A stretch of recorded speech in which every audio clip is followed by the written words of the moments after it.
Hello? Hello? Hey. What's wrong? What's wrong? Something's wrong. He seems to be all over the place. I think that was like a medley of all the openings. How are you? Katie, do me a favor. Can you bring in a little music? Oh. Why, you ask? Blake Chappelle, Joel Kinnee, Merv, Adam Hayduck. I hope I said your name right. I'm going to do that Mr. Rogers thing when I'm in Pittsburgh. Clint, you're a good man. Say hi to your second grade students. Do they listen to the podcast? And Tess Rose. You can fade that music out. Now, why did I read those names? Well, I don't know if we talked about this before, but I realized why you get a lot of nice emails and they resonate with you, but why don't I read them on the podcast? I read the negative ones, and I figured out why. Because the negative ones are funny because they make you angry sometimes, and they're funny because they're funny, but if I read the positive ones, it's a little self-fulfilling to read through emails that are complimenting you. So you tend not to read those ones.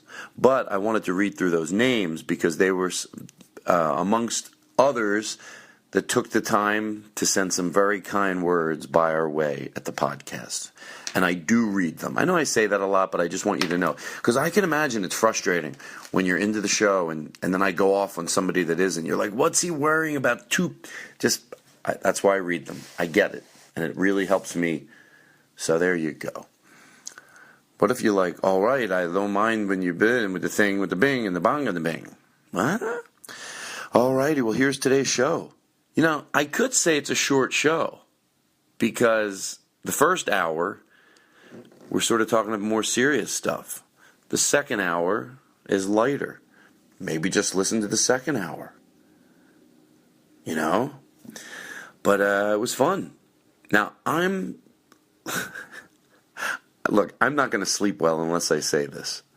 We get into a religious discussion. This is the last time. You know why I'm saying it? Because sometimes I'll get an email that someone says, Todd, you know there's divisions of the church or divisions of the synagogue or divisions of this group that are not hateful. And I feel like I've said that so many times. But then I have to remember, maybe they're a new listener. Maybe they didn't listen to 3 shows ago. So I'd rather overstate it. I am very, very aware that there are divisions of those groups that are forward thinkers. The point we make later in the show is that they're not the norm. And that's why those divisions, I'm calling it divisions, but you know what I mean. You go to a church that preaches nothing but love and acceptance for every planet on this. Not love will change you. We love you the way you are, as long as you're not hurting another human being. That's why I hold those groups in such revere. But I can't be any more ironclad to say I know they exist. I've read letters from those groups. So, I think I say it pretty clear in the show, but I'd rather over-preface it because it must be frustrating if you go to one of those churches or synagogues or whatever you may have, and you're a part of that group. And to think that I'm not acknowledging it. I understand that and I get it. But you should know you are the minority.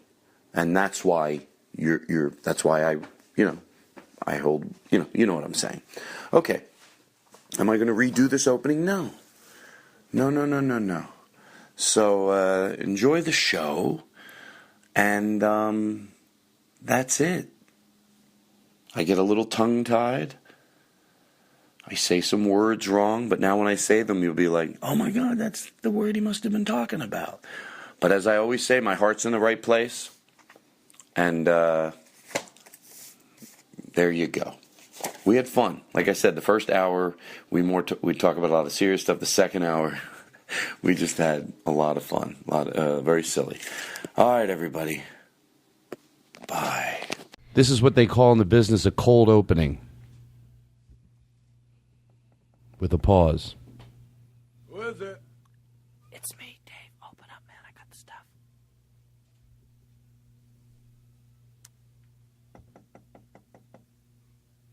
Who is it? It's me, Dave, man. Open up, I got the stuff. Who? It's Dave, man. Open up, I think the cops saw me come in here.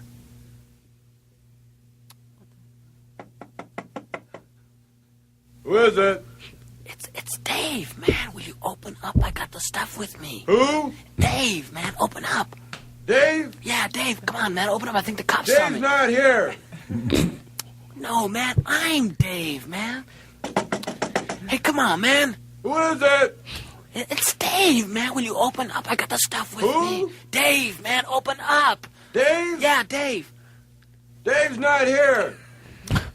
No, man, I am Dave, man. Will you, come on, open up the door, will you? I got the stuff with me. I think the cops saw Who me. is it? Oh, what the hell's it? Go, man, open up the door. It's Dave. Who? Dave, D-A-V-E. Will you open up the goddamn Dave? door? Yeah, Dave. Dave? Right, man, Dave. Now, will you open up the door? Dave's not here.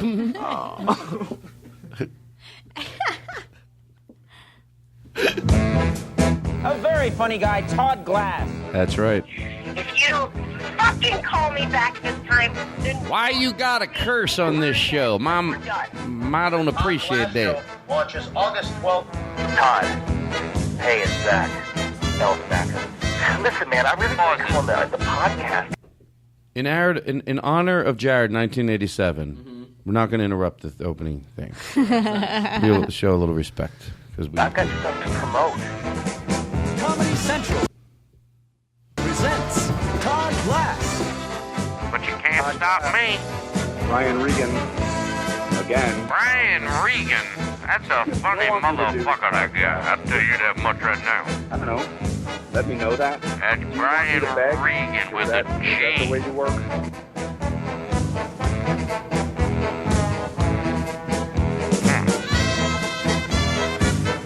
From the beautiful La Cienega Strip, What is going on? high atop Black Horse Motors, it's the Todd Glass Show. It is. Keep that music playing. Oh, yes. Well, first of all, hello, everybody. We can fade that out, but not yet for the next thing, but I'll tell you when. Hello, Steve Fine Arts is here, Irk is here, Daniel's here, Katie's here, and this young man sitting next to me, Chris Burden. Oh, no. No. I cannot believe it. It just doesn't. Daniel has the mic. Please put the mic back in the stand. What can I hold it in my hand? Because I wouldn't have known you had it in your hand unless I heard. Please.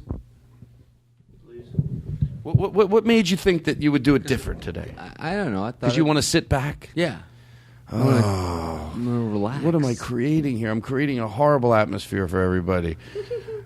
What's? Oh, okay, good. I like that. Hi, Daniel. What's up, buddy? You look good. You look like your face has got a lot of color in it. Oh, thank you. It could be the red. Mostly cocaine. All right, so listen. Remember how I always tell everyone to slow down? I'm battling it. Mm-hmm. I'm battling it every day. I was rushing around today going, stop. And I thought about something. I don't defy that yoga and all that stuff. I get it. Just if that's all it is, just you know what I mean. And I know it's stretching, but you know what I mean. Meditation, just Xanax does the same thing. But if all you can do is just relax when you take in. Like today, I was walking from the car wash. I leave my car at the car wash, and then I go to the gym. They know I'll be like 2 hours. Mm-hmm. They don't care. And I was rushing. I went into the drugstore on the way. I had to get something, and I went stop. And I talked about this before on the show, but like just stop. It's a real battle, but I am trying to do it. I'm not the worst in the world. I just want to be better. I mean, I guess this says everything. When you download the show, put your headphones on and don't be afraid to slow down. At the start of the show, there's a message to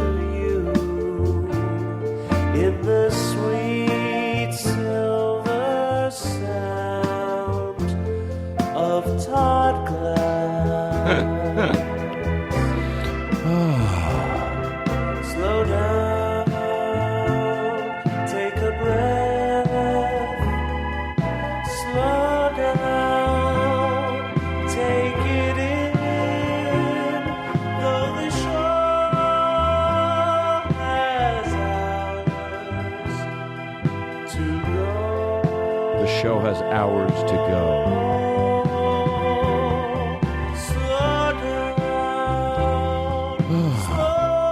down with Daniel and Todd, and you'll hear the Todd Glass Show. You hear the Todd Glass Show.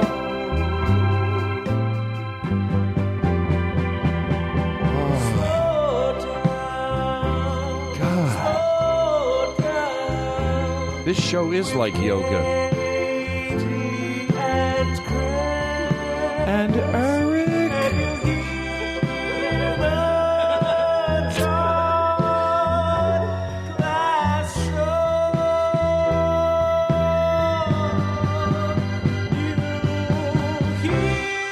Call the police. Glass Show.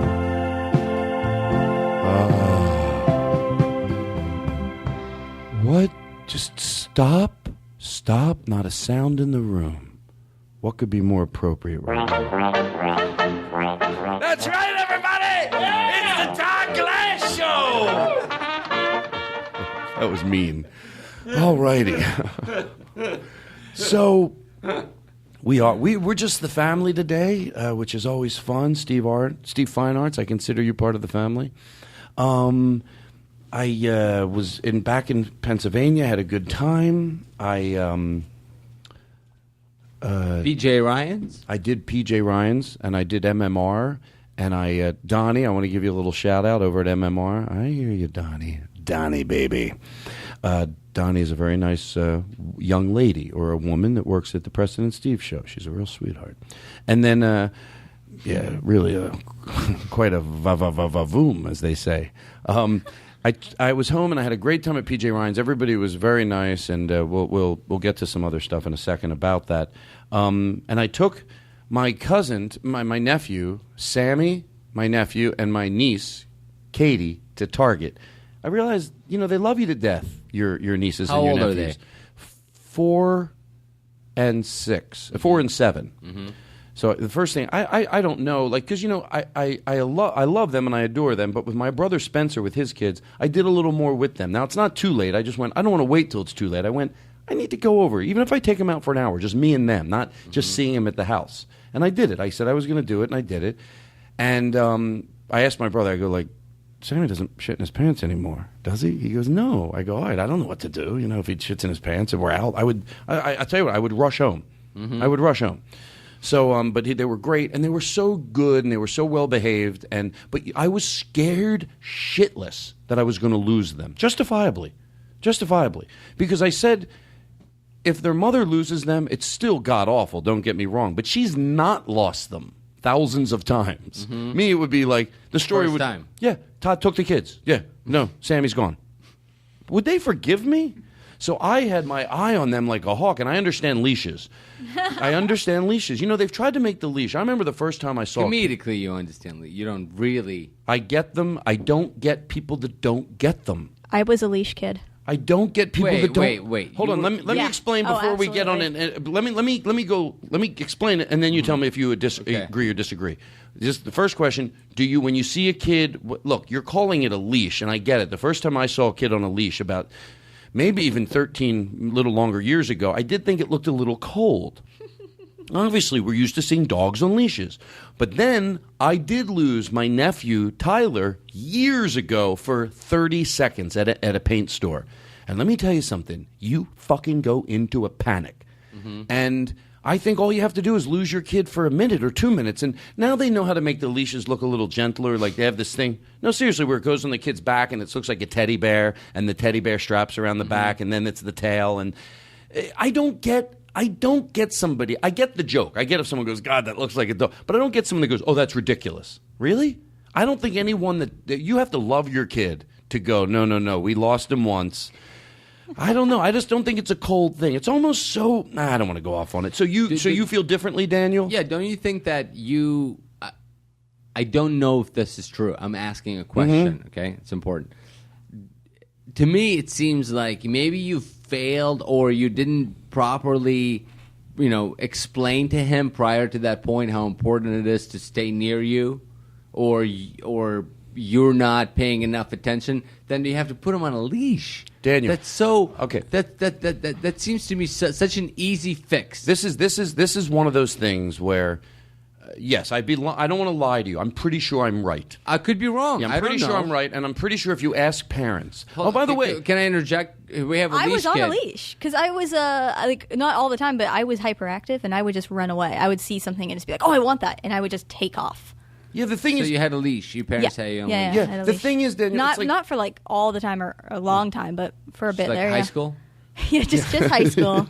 There are until I graduated. There are parents, obviously, that would agree with you. That's not the thing. My point isn't to go, oh, you're absurd because no one else would agree with you. I'm sure there would be people that are listening right now. They're going, I got to agree with Daniel. I get it. But let me tell you something. I don't get it. That's what I'm saying. It's just an opinion. There's no right or wrong here. But it really, for a word that I stole from Ove Homer in Philadelphia, boggles my mind.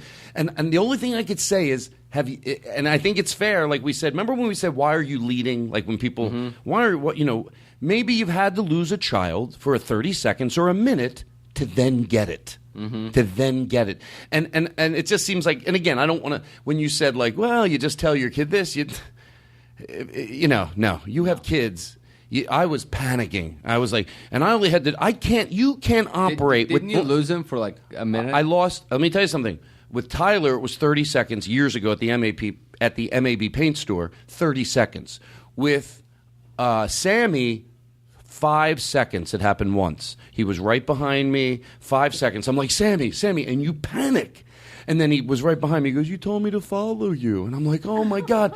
So let alone a minute or 2 minutes or 3 minutes, you can operate on the intensity that I operated on with those kids because I knew I'd have them for a half an hour. You can operate on that type of intensity day in and day out. So what the leash does, it lets the kid, walk over 3 feet and touch something and then sit down. But you have him, he can't go too far from you, but it gives him a little wiggle room to do some things and not being nervous. Why does it seem barbaric to me? Why does it seem not barbaric, primitive?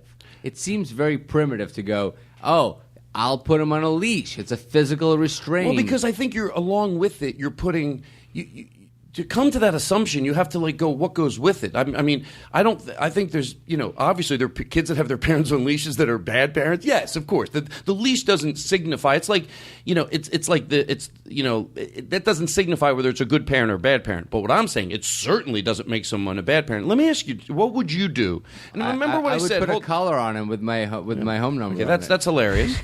Put a bell on him. You can hear him when they walk away. But what would you do, Daniel, what would you do? And then I want to move on, as they say on The View.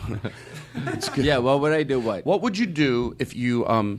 by the way, it's not about does it look... we'll go with barbaric. It's not about I have to sit here and go, what? I get it. Yes, it does. That's not the question. Mm-hmm. The question is it necessary? What would you do if you were a parent? Mm-hmm. By the way, if there's a parent out there right now that lost their kid for a minute, 2 minutes, 3 minutes, they're like, Todd fucking gets this. You could be right. But what would you do? I think it's because a lot of times you just go back and forth, but this is a pretty light. It's not like a religious discussion. Mm-hmm. But I always forget to do this. So you have a child, and this is not a crazy scenario. 2 times in a month.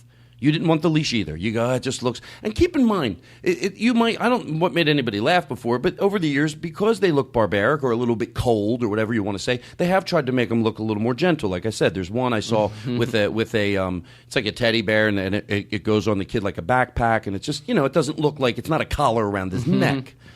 You lose your kid twice. Mm-hmm. what do you do when you don't do that and you still fight it and then you lose them a third time? As a young person who's never had kids and I don't have any experience in that, here's my thought. I would go, okay, well, clearly I can't take you outside because you don't follow the rules we've set up where you have to stand near me. You don't get to go. Like your brother with the TV. You have to own up to your word. Daniel, you're talking about a 3-year-old child and what they can understand and what they can take in. By the way, they don't comprehend responsibility for their own actions. You're right. Yeah, and by the way, the thing that frustrates... I get my kid neutered. Hey, at that point. The thing that frustrates me about this conversation the most is when there's an angst in my voice or you're wrong in my voice, and it's like, hey, we're too... I probably am. I don't have kids. but I should take that tone out of my voice, but it's hard not to, and I feel like... And again, there's people going, well, you agree with Daniel, but... I think the question is, again, and then we will really move on. You have that happen. You lose your kid twice, once, whatever the time is, once for 3 minutes, one for 6 minutes at the Target or at the mall. You find your kid once. The first time it's 30 seconds. The second time it's 2 minutes, And then what is you said you just wouldn't take your child out anymore. But I don't think that works for you. Haven't. You're probably right. Yeah. You're probably right. Anyway, so I was... But doesn't it, look... I get it. I'm sure when I have kids, I'll have a different point of view. But right now, from single guys who don't have kids, don't you kind of judge the parents when you see them walking through the airport and the child's on a leash? And who are you asking? You. Well, are you really asking me? You're not. You don't. No, I think that I always go for some reason my default. Can't you now with this coming into your mind? Yes. Now with this conversation, I would probably look at it differently. Here's the problem with me. With if I wasn't here, let's say tomorrow you're somewhere else and the same conversation comes up, and then somebody says to you, they echo your feelings, and you go, "Thank you, I love Todd Glass to death, but we talked about it." I think it's one of those things just because I lost a child doesn't mean that the leash is right, because there could be experts out there that go, "No, that's not the answer." I'd say divert, like I say to everything else. Divert to a child psychologist who understands it. Because here's the question: unless there's any negative ramifications of that child being, I wish we could give it another name, and there probably will be another name. Unless there's negative ramifications, if there are any, and again, I know I say experts, and I'm always afraid someone will go, "Oh, enough with the expert." No, just like a car, you ask an expert. They're not God, but they can certainly, with some information that they know, send you in the right direction. If there are no ramifications of negativity, that means what? There's only positivity, that your child is not going to get stolen. So unless there's negative, to me, to make an opinion, now you're right, I'm going on that there isn't a negative. But you know what we should do? Let's find that out. Can we write that down? We'll do some research and find out if there are any therapists. Goes, well, but I'm going to bet you that there aren't any negatives. There aren't any negatives at all. So anyway, here's a pen, Eric. And then anyway, so that I kept calling her. I kept calling her Katie. Her name's Erin. I felt so bad. She's so cute. And I go, I'm sorry. She goes, I understand. And I go, how about if I call you Katie Aaron? I don't know. That was my idea. So I would, because I felt like I was going to hurt her feelings. She goes, that's okay. I'm like, oh, it's not okay. It was my idea. She's like, so there's that. Hey, by the way, that's okay. I wasn't hoping you'd be that smart. No, I prefer my name. But it was so much fun because I let them both, we went into Target, they went up to something and, I'm their uncle. So they go, can I get that? I'm like, yep.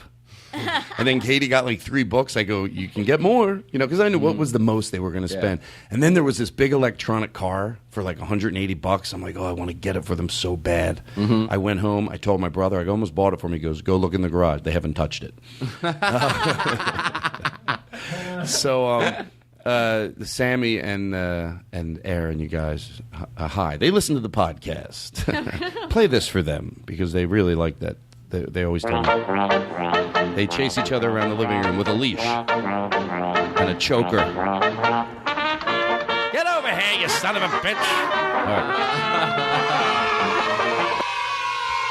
right. By the way, my hour special is available on Netflix.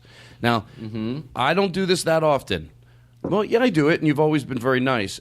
If you go give it a good review, it's very important over there. Am I right, Steve? Absolutely. It really, folks, I don't want to say begging you, but when I needed the thing with the tweeting to... Kia? Kia, you guys were very generous with it. I'm asking you to go over there and give it a good review. Obviously, if you liked it, if you didn't like it, but some people might like it. But I get it. It's like, oh, you got to go over and review it. Please go over there and give that a good review. And it's on Instant Watch too. You should say. What does that mean? That means like you don't. It's not a disc. You can just watch it instantly. Oh yes, on Netflix you can just watch it online. Yeah. I like it. Do we really have a caller? Hello, I love that show. That was great. Okay. Doug Stanhope, it was a lot of fun. Somebody asked why we kept playing this music for Doug, a really nice tweeter. And it reminded me of what happens on the show sometimes. And if you're ever wondering and you email me, I promise I'll be honest with you. Because I used to watch The Tonight Show sometimes and think, oh, they're mad at each other. You'd read into it. Sometimes you're right. You know, someone that works on The Tonight Show or The Letterman Show, you text them or you email them and they go, no, those guys have been friends for years. You misread it. And I think that happens on this show. Some people thought we were doing it because just writing Doug off. I'm like, no, I love Doug. It was just made us both smile every time we heard it. So if there is ever a moment on the show maybe you think, am I reading into that or is that going on? You can email me and I'll tell you. I think it's safe to say that at this point, no one ever comes on the show that you don't want to or crave their company. You don't that's true. Necessarily. We don't have guests, every show, and when we do, it's because we really want to hang out with them. Yeah, I think that's a good point. That's a good point. You know what? It's not a guest-driven show. Don't email me. Sean Cunningham, what are you doing at your job that it's so monotonous? Seriously, Sean, what are you doing? Why is it so monotonous? Come on.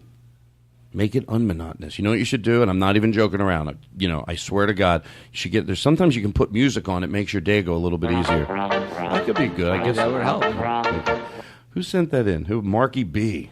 Mikey B or Marky B? Mikey B. Mikey B. All right, here we go. We're going. I feel good right now. Hold on. Let me move these over here and then put that over there.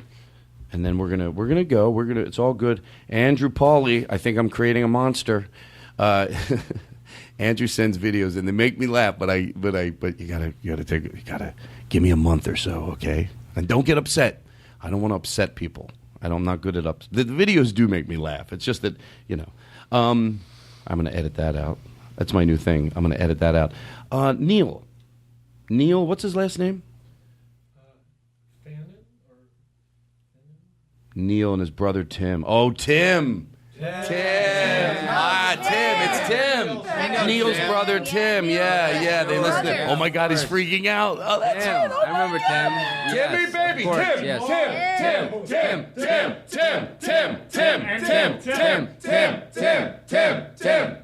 Tim. There you go. I used to buy Coke from him in high school. We used to buy a Coke from him in high school. Where's that thing that Matthew sent in? He used to buy Coke from him in high school. We'll be all right. You have it? What is this? Hey, it's Matthew. So this is the intro to the stupid little jingle. All right. Okay, here it goes. Me Todd Glass, me play a joke. Hey, you pee-pee in my Coke? I always think of John Mulaney doing that. Okay, so there's that. Andrew Pauly. There you go. Neil, your brother. Neil and his brother listen to the show. I think that's great. That's what I do. I bring people together. Where do they live? They live in near the thing. They make leashes for children. Donnie, I said hi to you. The Storm. I live in Reno, Nevada. Reno, Nevada? Yeah. How do you know? What, did I say it wrong? I think it's pronounced Reno. Oh, Reno. Oh, my God. Isn't it funny when somebody mispronounces something? Am I in a safe zone? Don't do that. It was a funny joke what he said. It is. And, Eric, you're funny, too. And you let me call you Irk, so... Just, I didn't graduate high school, and I guess I just let my guard down. Eric, can you tell the cop story that you told me? This was really funny. He goes, his friend of his got arrested by a cop named... Boise Police Department, Officer Handcuff. Pull that mic and your all friend the way said, to the edge. Isn't that ironic? Tell the whole thing. Oh, yeah, friends... Now you move back a little. Yes. There you go. Move back a little bit. Okay, go ahead. The Boise Police Department has Oh my an God, officer talk into the microphone. named Officer Handcuff. Leave him alone. There. Okay, forget it. Fuck this story. No. Well, it wasn't you. It was the microphone. Or my Go ahead, you're go perfect. officer handcuffed. This friend of mine said got arrested by him, and he says, "Isn't that ironic?" And I said, "No, that's appropriate. Ironic is if Officer Go Free arrested you." Was his name really Officer Handcuffs? Handcuff, that's his name. That's fucking crazy. That's great. I would change my name. But anyway, Modern Comedian, YouTube that. It's Scott Moran's thing. Scott Moran. And then PBS Digital just picked it up. Really? Mm-hmm. Scott's doing some great, they're like little, I always thought about it as like things you didn't know about a comedian. And then he does like a little short on it. It's called Modern Comedian. The storm, as I was leaving Philadelphia, I felt a little bad. I have to pee. Well, while I was leaving Philadelphia, I got to the airport. It was like a ghost town. And that's the show we're turning into. Well, that's the show we became.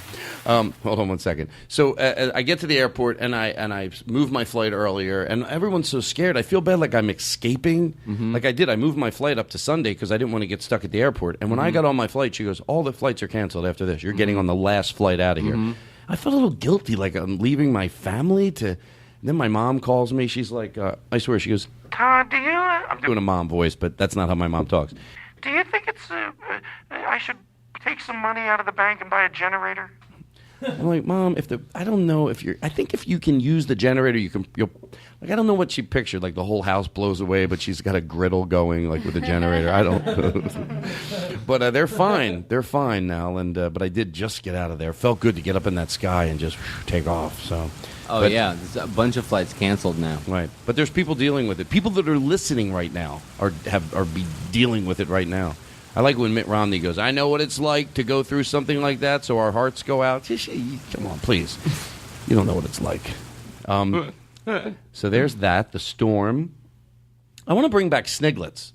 Now, if you don't know what Sniglets are, I want you to go look it up. It's a thing that Rich Hall started in the late 80s, and it was, you gave a word for something. Like, and I don't remember the words, but it was like when you open when you used to open a mailbox, and God, when's the last time, I can't even remember the last time I opened a mailbox, but I do remember doing this, and once in a blue moon when I'll throw something in the mailbox, and then you open it, and then you walk away, and then you step back maybe, and you relook to see it went down. Mm-hmm. Or do you ever pull into the mall, and then they would give a name for it called, whatever it was. They would give it a name.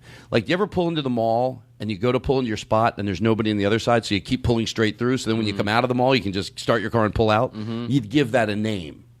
So, and go look what Sniglets are. YouTube them, and then maybe people can send us in. Like, I don't know why. I just think it's funny to see if we get some cool ones. So we're gonna bring back Sniglets, everybody. That's right. Rich Hall, very funny comedian, started them, and they used to play them. There was a show that they did Sniglets on. But YouTube Sniglets, and you'll see the gist of them, and then they would give them a fake name. All right, there's that. Should I do that thing about the guy that tweeted me on the plane? He wrote Todd Glass. Yeah. What, are we recording now? Yeah. No, wait 1 second. Or you'll come in. Do you want to do it now? Should Let's I? talk about that. Let's talk about that. Okay, you know what I'm talking about? Yeah. But Okay. keep it tight. I'm being serious.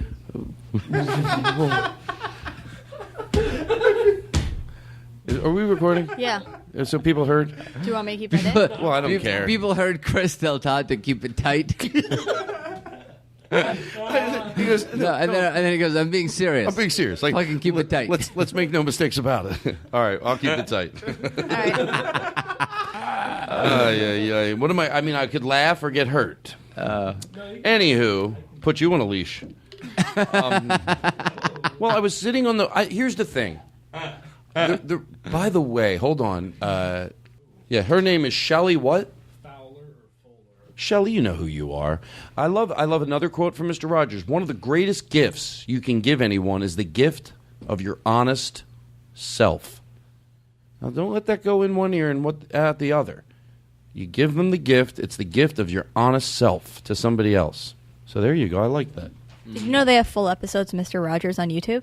You serious? Yeah, the other day I was looking up clips, and I ended up watching like 5 episodes of Mr. Rogers at like 3 in the morning. I don't know if I could watch a full episode. I like what he stands great. for, but it might be a little much. Now there's a full-grown adult, a little too. But the patience that a child needs, just. So I'm getting on the plane, and I almost didn't want to bring this up because one of the things I said. It's a great story. Well, Preston and Steve, to me, it was the example of how much after I came out on the Mark Maron show that I wanted it to go. The first time we talked about it for 20 minutes. The next time we didn't talk about it at all. And the third time there was something in the news and we talked about it for 6 minutes and moved on. And I was like, then I felt like that's exactly how I wanted it to go.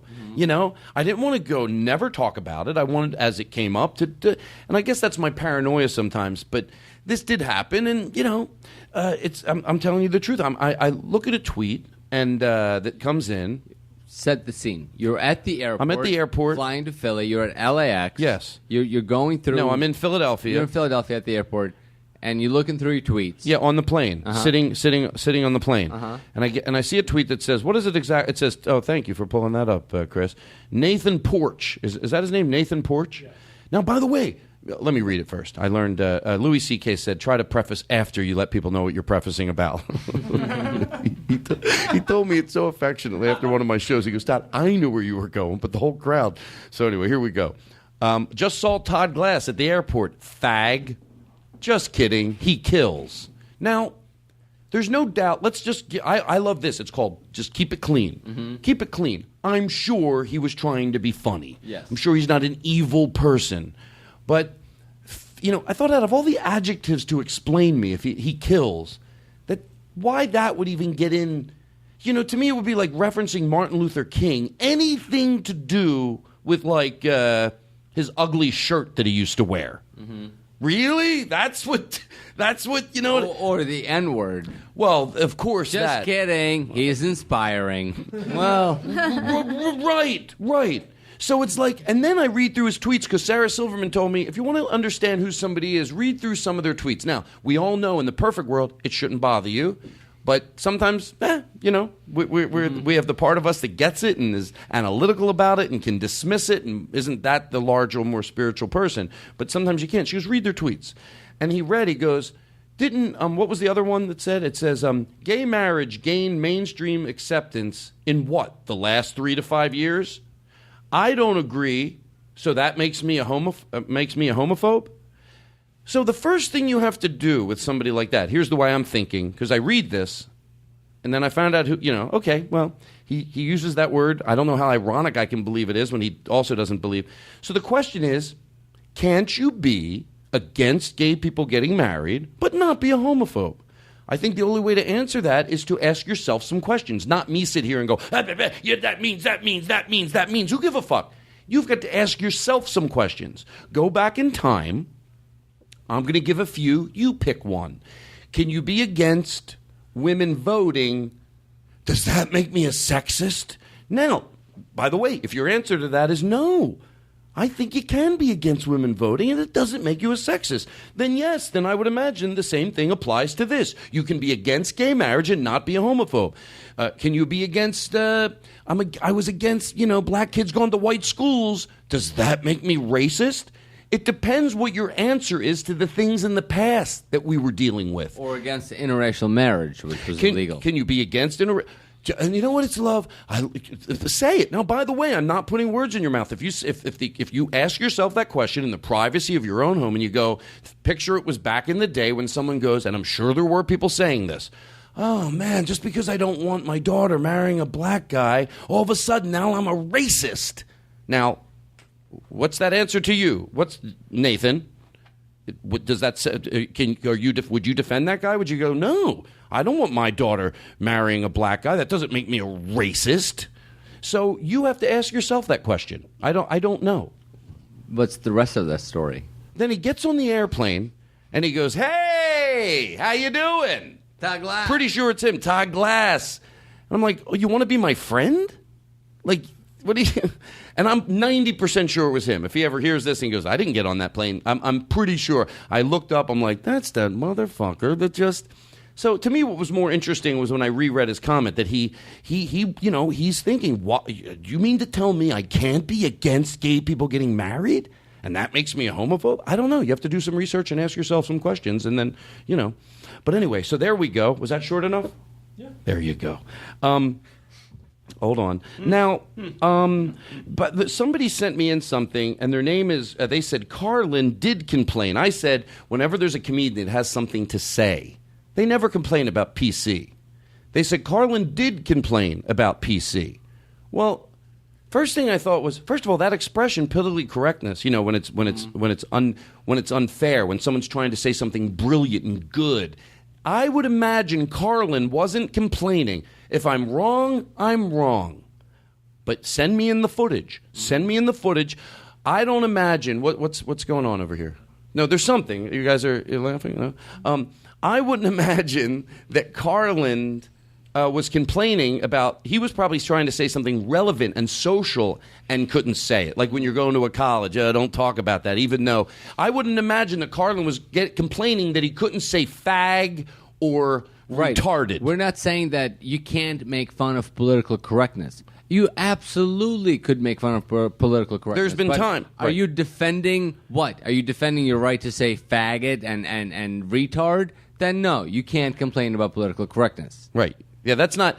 You said it. Yeah. I'm not defying that there are times when you're somewhere and people are you have something brilliant and good to say, and then someone wants to alter what you're saying when it's in the name of making this world a better place or clarifying something or doing. And then there's someone that says you can't say it. But I don't think Carlin, and if I'm wrong, like I said, send it in. Mm-hmm. I don't think Carlin ever used the word fag or retarded as an adjective. And we said this before. If you really, just as a wordsmith, you should, well, we've talked about this, Anyway, so there you go. There's that. Somebody said they stopped listening to the show. And by the way, remember I said I was never going to get into the predicament with Paul F. Tompkins where I just keep putting these things off and putting them off. I don't want to. That's the way the show is now. Sometimes like a half an hour up front, we get through this stuff. And then, obviously we take a break and we get a little silly and then the show takes its path. I don't want to get into that, what I got to before, because I just want to, as these things come in, I want to talk about them. And then, how the show progresses. And then 20 minutes later, we're more silly. He said, Todd, I really enjoyed the show. What did it say? What did it say? I stopped listening to your show because of the constant attacking. Go ahead, read it. I stopped listening to your show because of your constant attacking of conservatives, and it sucks because you're hilarious. By the way, I don't even know what that means because I don't know. Like every time I want to talk about even, You don't. I'm gonna make fun of I don't this know what guy. a conservative is. Yes, you have no idea what a conservative, Republican, liberal is, and this is honest. I have to ask every time. I know you don't. So what this person got tired of is of you making fun of bullshit that he believes in, or people he knows. So he took it as you're making fun of conservatives. No, you're not. You're making fun of people who believe in dumb, uneducated shit. Right. And he thinks, well, I'm a conservative because I know I never use that word because you probably said it, better than I could say it, Daniel, but you know me, I'll try to say it and make it less better than you could say it. But because every time we even talk about there's some people that they are Democrats or Republican and they go, I'm not even either, but they are. I get that. I'm not. You're not. Every time I have to go, wait, who are the Democrats? Are they? So it's like, so if you got tired, I guess. Then you don't listen to the show. You don't listen to the show. That sucks because I don't say that. You obviously missed the point. No one's making fun of conservatives. We're making fun of people's opinions based just solely on their opinions. We're not making fun of their entire platform. No, I don't care what somebody's platform is. I'm an issue person. I just talk about issues. Yeah, I'm talking about issues. So here's something that I think is.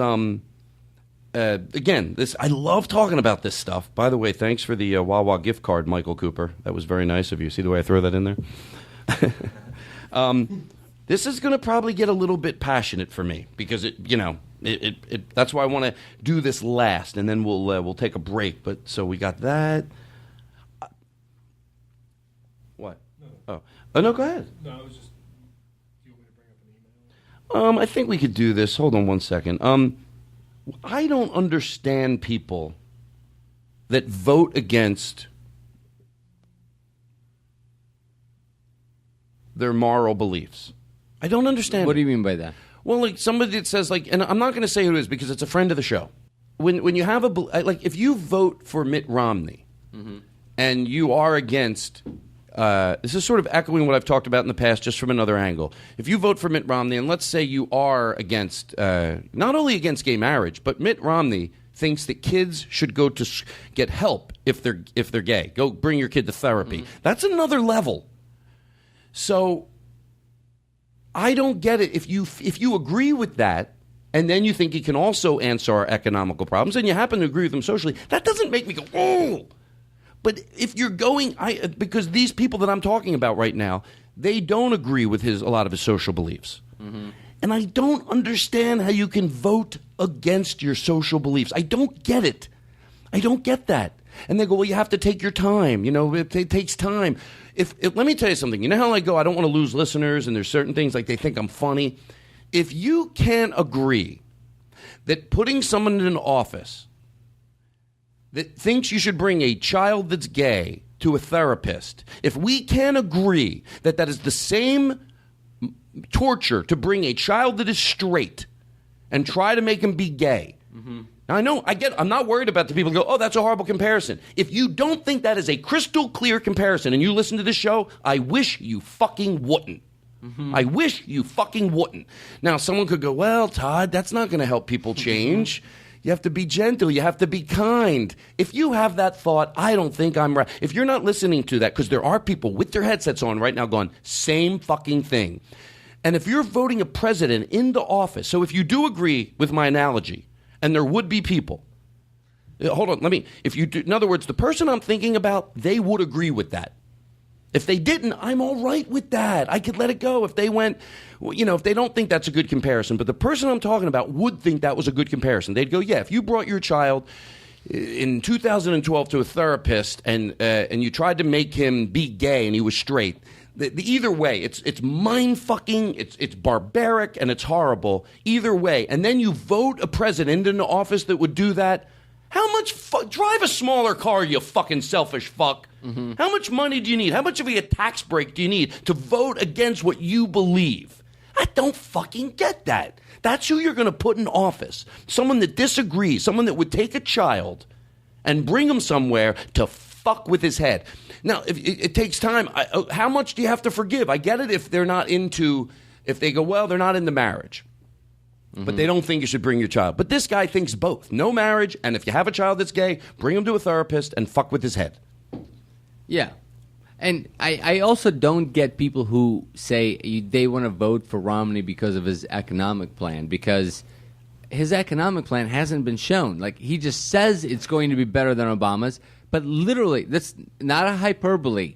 He literally has not disclosed this plan. But he says it all adds up. We did the math. Trust us. We're going to make it work. That blows my fucking mind that he can run for president in this country without ever saying what he's going to do. All he's saying is, I'm going to do things better than this guy. I can't tell you what they are. But here's my thing, what I call to keep it clean. I've always said, let's go into it saying he does have the answers. Just to keep it clean. He does. Maybe there's a crystal ball, and he has the answers to our economical problems. Just to keep it clean. Because if we say he does and he doesn't, that opens up a whole nother argument. I'm going for it. He does have them. But sometimes somebody can do something that's so bad, and I'm going to keep repeating this because I need to get it right in my head. Sometimes somebody can do something you don't agree with, but you can move past it. Sometimes they do something that's so wrong. I haven't done a lot of research on him because one thing he did, if I found out, and I'm going to flip it. I'm going to try to clean your head and make pretend, like we said on the Paul F. Tompkins show. There's a president. You found out that he brought his child. I know it sounds absurd. That's how absurd it is the other way, that I can't even say it this way because it sounds so fucked up. It is fucked up. So you have a president of the United States who says, yes, my child, I'm gay, I'm the president of the United States, I adopted a child, he wasn't gay, we're bringing him to therapy to make him gay. You're going to fucking vote for that person? Now, if you don't think that's a good analogy, then you have a fucking problem because it's fucking either way. Right. And if you're sitting there and you're going, no, yes, and that's who you vote into office, so even if he does have the economical problems, the answers to the economical problems, I can't wait till it's like I said. Do we talk about this? Like if there was somebody who wanted to be the captain of a ship and he goes, I got life preservers if we go down for everybody. And sure enough, the ship goes down and some people, and he does have the life preservers. He wasn't lying. He does have them. And then there you are. And he throws one to you. And then I'd love to see that person when he goes to throw one. No, you ain't getting one. No, you ain't getting one. So even if he has the answers to our economical problems, which I get it, he fucking doesn't. No. You can't have the answers to our economical problems unless you want to fix it for everybody. And to make this world a better place, you got to want to bring everybody along. Yeah. So in this person that I know, it really is affecting our friendship. that they can vote outside. That's, to me, they're arguing with themselves, that they can have their beliefs and put a president in office that would do something so barbaric to a child. Get fucking sell your house, you fucking greedy pile of fuck. How much money? You need a tax break that big?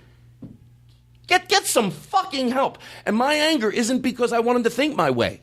That's the difference, and that's why I don't think I'm being a pig. My argument isn't, I want them to think like me. I want them to agree with themselves, to have follow through what they believe. Be consistent. Be consistent with themselves. If somebody said, yeah, I don't think gay people should get married, then I calm just thinking of that. All right, then you're voting him in the office. But, how big of a tax break do you need? I'm going to vote for Mitt Romney just because I heard everybody gets a binder full of women if he's president. Oh, what are you going to do? So anyway, there is someone out there maybe. It's some food for thought, because I know I talked about this with even somebody else, a friend of mine, I won't mention his name, another person we all know, that said the same thing. They go, I'm not, and I know this person wasn't lying. I know they are socially forward-thinking, intelligent, open-minded, and they were going to vote for him. And I even asked them, I said, all right, let me. So, and the other thing was we played the pastor. Can I just say one last thing? Because it is the last episode before the election, right?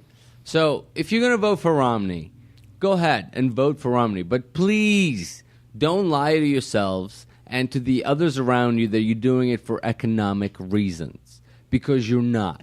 Why are they then? Because it's either social reasons, because they don't like Barack Obama, because they're racist, because they're stupid. If anybody ever really looked at the numbers and looked at what they're offering, no really smart person would go, yeah, let's go with Romney. His ambiguous Bush-like plan seems like the right decision right now. There's no ridiculous. Plan. That's the whole thing. There's no plan. No he dodges plan. every question. And by the way, and it's all bullshit ideology. It's like, we're not going to apologize for America. Well, what does that mean? What does that, is that an actionable thing? You're not going to apologize for America? That's like a thing. That's like a thing you yell at a rally. That's not a policy that you can enforce. Somebody else got mad at me because they said, and I love these, what I call making an argument clean. Just making it clean. Because if you can make your point and not argue the middle shit, it just makes it clean.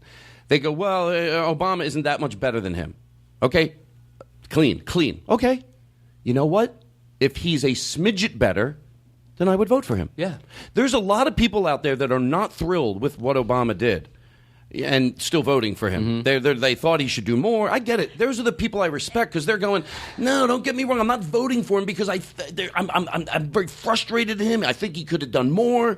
But there's two choices. Now, some people don't vote for either, and I do get that. I'm learning to understand that, by the way. That. Some people say it's a wasted vote. I'm learning and educating myself that I get why they have to do it, which we don't need to get into now. But I get that, and I respect that, and I'm learning to understand it. But for the people that go, well, I'm going to just vote for one or the other. Yeah, you try to vote for the guy that's, and like I said, just on that alone, on that one thing alone, I would hope that if it was, years ago, and I thought our president could, answer our economical problems, but wasn't bringing everybody along with it, I'd be like, no, it's like, come on, we're going to fix our economical problems. We'll come back and get you. I bet they fucking won't. Yeah. That's what it's all on. Let us go get some gas and food. We'll come back and get you. Yeah. Wait for us here. Yeah, we're going to go fix the economy.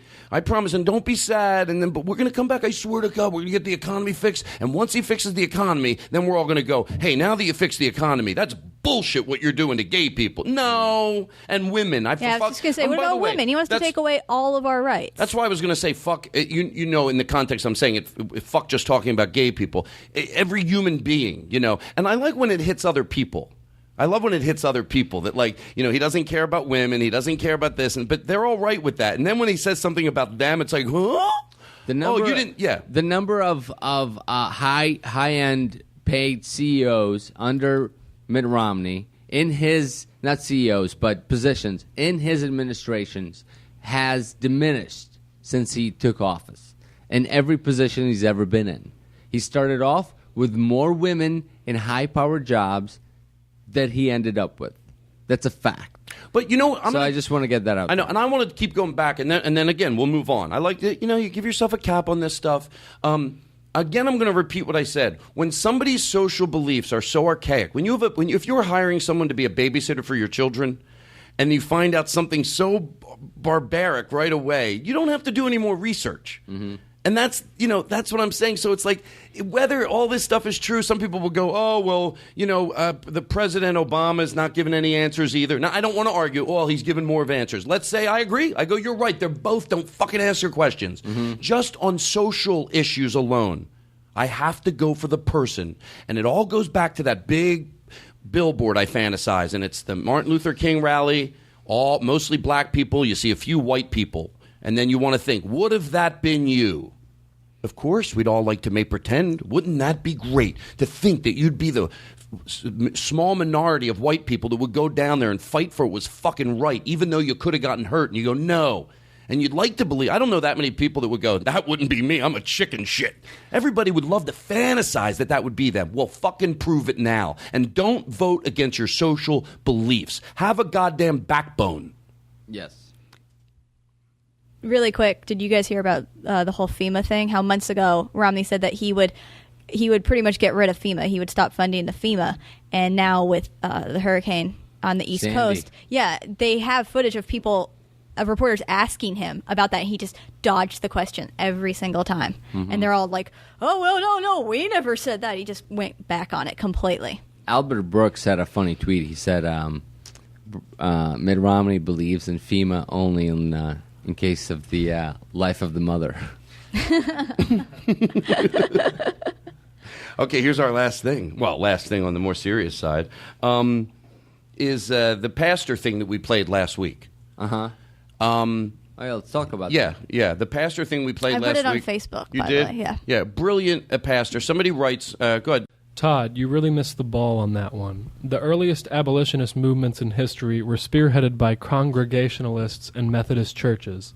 The Underground Railroad was kept alive in part by pastors and ministers and entire congregations who were motivated by their faith to love their fellow human being. Yes, there were Christians on the other side too, and yes, of course, those of us who aren't insane are mortified by that. Christianity is not monolithic and is not represented by 20th century fundamentalism. Okay, now, go ahead, Daniel. Should I take this? Yes. Okay, here's the problem with this person. Here's the problem with this argument. Is you'd like to rewrite history. And I know it sucks. It sucks because you probably believe, and it's probably your religion, and you want to defend it, and that's not who you are. Maybe you would have been the one helping. But unfortunately... Let me stop you right there. Well said. We are not defying that this person doesn't agree with that. We're talking about the numbers. Yes. Unfortunately, throughout history, the church involvement in something that's this forward-thinking, that's changing our society, was minimal. Those were the outcasts. The overall hierarchy of the church supported slavery. Catholic Church turned the other way when it came to Holocaust, when it came to science, when it came to inquisitions. And by the way, when it came to witch trials, they were always on the wrong side of the issue. Yes, were there 5% of the people within the church that stood up for what's right and try to pioneer the movement? Yes, of course. But now, in retrospect, you can't cling to those outcasts, to those 10%, and say, see, you're wrong, church was on the right side of the issues. You don't get to do that. Exactly. And you would think, I have a funny way of saying this, but you would think someone would go, why is the church always... it seems like they're always forward thinkers. It's like when it came to this movement, they were leading it. When it came to this, they were leading it. Why are they always? And someone should be able to go, because it's fucking these people that have a relationship with God and they get that it's all bullshit. No wonder they're always leading everybody forward to a more open mind. But it's not the case. Right. So you think we're going to sit on the show and go, no. If I had to put money on it, were there people that were on the right side of it? Yes. But it wasn't the majority. No. And it still isn't. This is a pastor. The reason this went viral is because it's not the majority. Yes. This is why, because this is a brilliant pastor. And I don't know what, And again, this is when I feel like, if you're, I said it off the show today, and I said it a million times. When you're trying to, hopefully spread a little tolerance and love, you can't do that when you're frothing at the mouth or frothing at the mouth. But I'm a little fucking tired of, I have gone out of my way to say that as long as somebody believes in love and peace and tolerance, I don't care what you believe in. Mm-hmm. But every time I say something like this, I get sometimes an email from a religious person. I'm like, just fucking leave me alone. Yeah, leave me the fuck alone. Because I've never said anything. I played that pastor. I got a letter from someone, and there are Christian. I don't know how to say this, but in every division, there are Christians that are. I read a letter from a Christian person that was the word I love, ironclad, open-minded and accepting of every human being on this planet. I read the letter, so I get that exists. Now, if they believe in a God and I don't give a fuck. You know why? Because they're not hurting anybody. And if whether I believe there's a God or not doesn't matter. So I don't care if you believe there's a God or not. By the way, what's his name? The person that wrote this email? You don't have to revise history. You don't have to correct us on this argument. Why don't you find the majority of the churches that are supporting gay marriage and prove us wrong? Right now. There is an issue in front of you right now. It's not slavery. It's not science. It's not.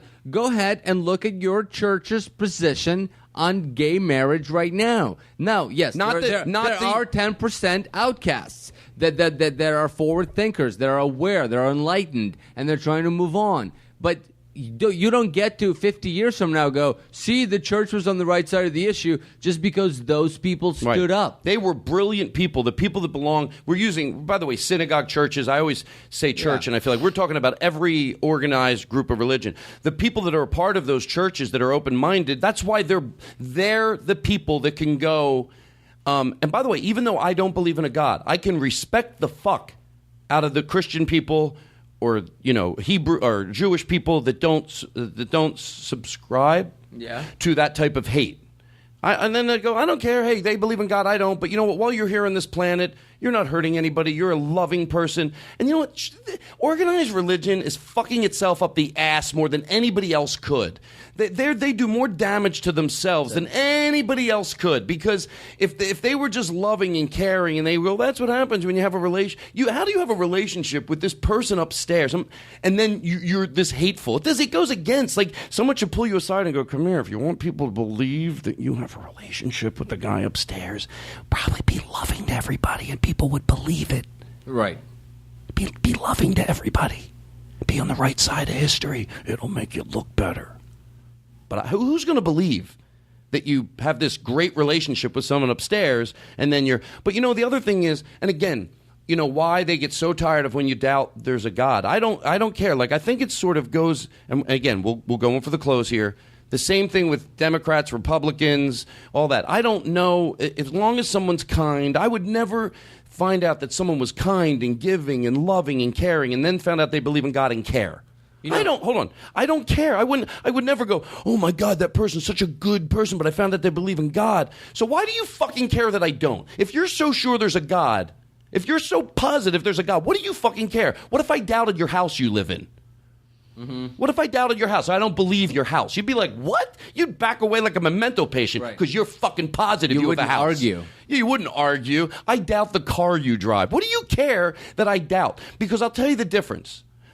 Even though I doubt there's a God, I still don't wish anybody harm or want to take away anybody's rights. As long as someone's here and they're loving and giving and caring, and then I found out that they believe in God, I don't believe in God, I don't care.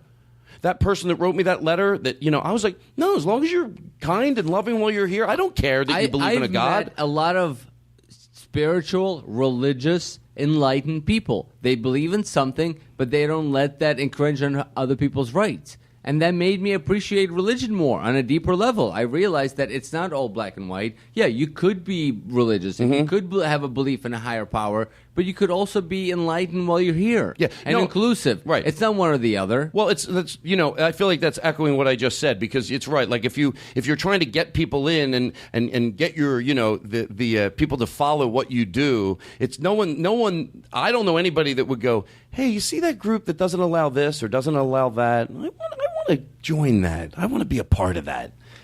So you're right. When somebody is. Anyway, I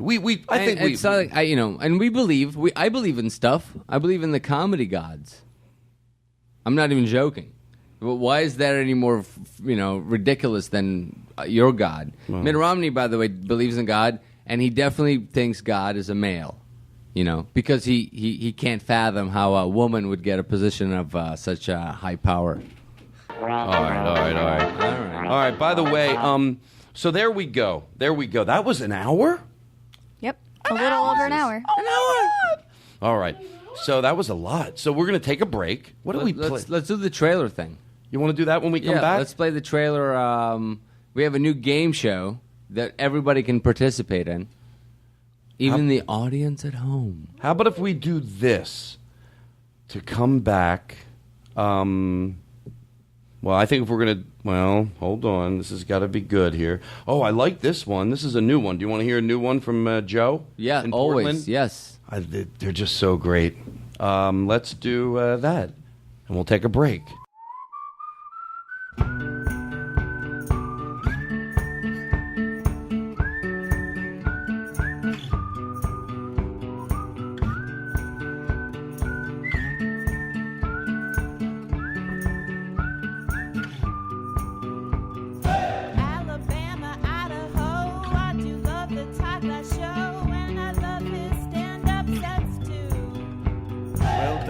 Carlin, be oh my, Seinfeld calls it all the time. Sometimes doesn't sound quite like him.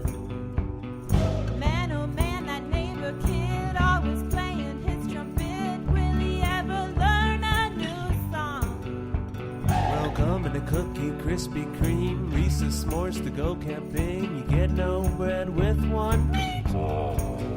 The show, the Todd Glass Show. The show is where the bits take us to. The show, the Todd Glass Show. The show is what we're listening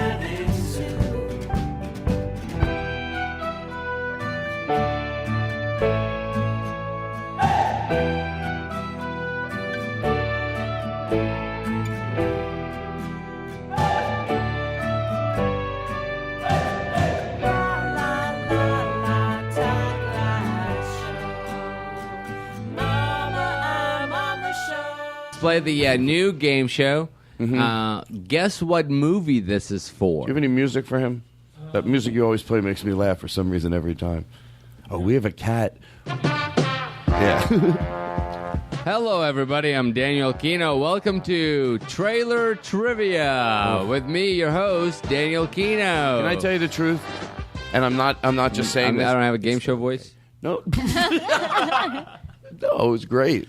I am going to do horrible at this game. No, I mean, you might not. Ugh.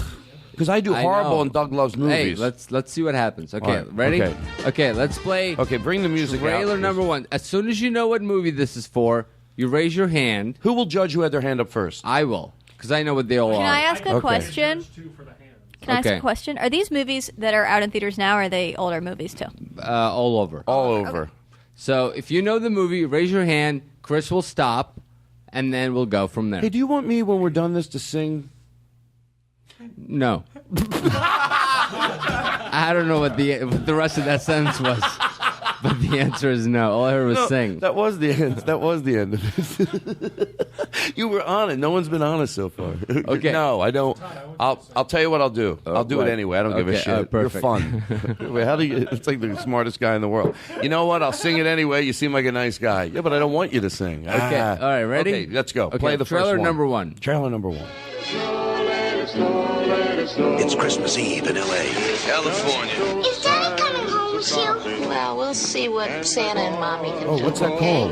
A New York cop, John McClane, has come to see his wife. All right. I saw this go up first. That's got to be Die Hard, Eric, right? next time you put your hand up, don't do this. Die Hard. That is correct. Chris is critiquing Eric on his hand putting I up think we things. should like say our names or something too. Okay, just raise your hand up. This is enough. Okay, Eric got Die Hard first. All right, okay, come on, that guys. was good. That was good. Next. You know what we should do? Do this game for real. I'm not joking, but I wanted to do this a long time ago. Now, look, if we go somewhere good, it'll be great, but you just got to be gentle here, you right? Okay. Okay, remember on Mama's Family on Cabernet, they would play a simple game of like sorry, but then they would get vicious with it, and it always made me laugh. Like, they would ring the bell at each other, sorry. Like, they weren't enjoying the game. Like, those characters were these just angry family members. They're playing a board game. They're yelling at each other. There's no love. They're just all like... So I always thought it'd be funny to do a twisted version of that with this game right here. You're not even listening. Oh, my God. I heard you. Oh, shut up. Just because you can repeat a word or two. And he's shaking his head no, everybody. Oh, okay, fine. All right, okay, listen. Okay, let's just play the next I was one. going to say we'd play this game like that. Like we'd start getting angry to each other, like, and start getting more vicious. Like with this. So we'll try it. If it works, it works. Okay, next. All right. So that we've been doing an hour and 10 minutes. All right, we're going to do a 2-hour show. Okay. We'll still be He's up. here. I can feel it. Meatballs. Todd, that's not right. No. I wanted to know if we can get some meatballs. I'm starving. All right. See, it's fun already. You search for the scent of your prey, and then you hunt them down. That's the only thing you're committed to. It keeps me sharp, on the edge, where I gotta be. Well, Daniel, are you going to... Star Wars, I don't know. You want to be making moves on the street, allow nothing to be in your life that you cannot walk out on in 30... Katie's got one. Katie had her hand up first. Katie? I don't know. No, Eric? Wait, what made her lie? Well, I know what movie it is, just not the name of it. The one with De Niro and Heat? Pacino, right?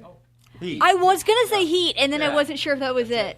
That was Heat. Okay. That was Heat. Okay. That was fast. Is this a joke to a game that I couldn't talk, so I'd shut up for a while? No, there's gonna be movies you can recognize. No, listen, I'm... Okay. I doubted myself. Super Troopers? Okay, go ahead. Okay, go. I don't suppose they told you anything in Denver about the tragedy we had up here during the winter of 1970? Well, a man named Charles Grady is the winter caretaker. And he came up here with his wife. The Shining. The Shining! Yes, I knew Steve. it.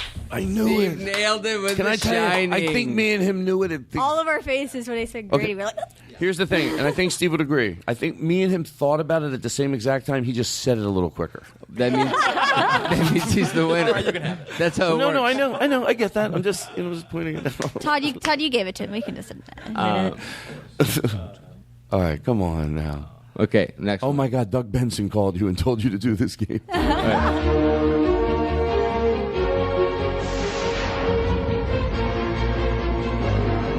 Great.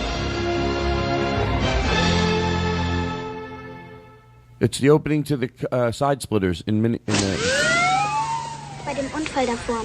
Ja? Da ist jemand verletzt worden. Ach ja? Eine Frau, sie ist tot. Oh mein Gott. Kannst du sie sehen? Ja. Wo Is this a fake Is one? this supposed to be in German? Oh, Jesus Christ. We're both like, Sie what is... steht direkt neben meinem Fenster. Daniel, that's not... Shut it off.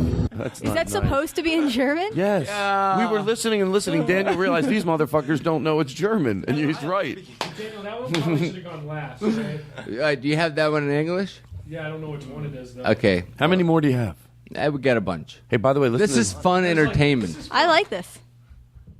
Okay, next one.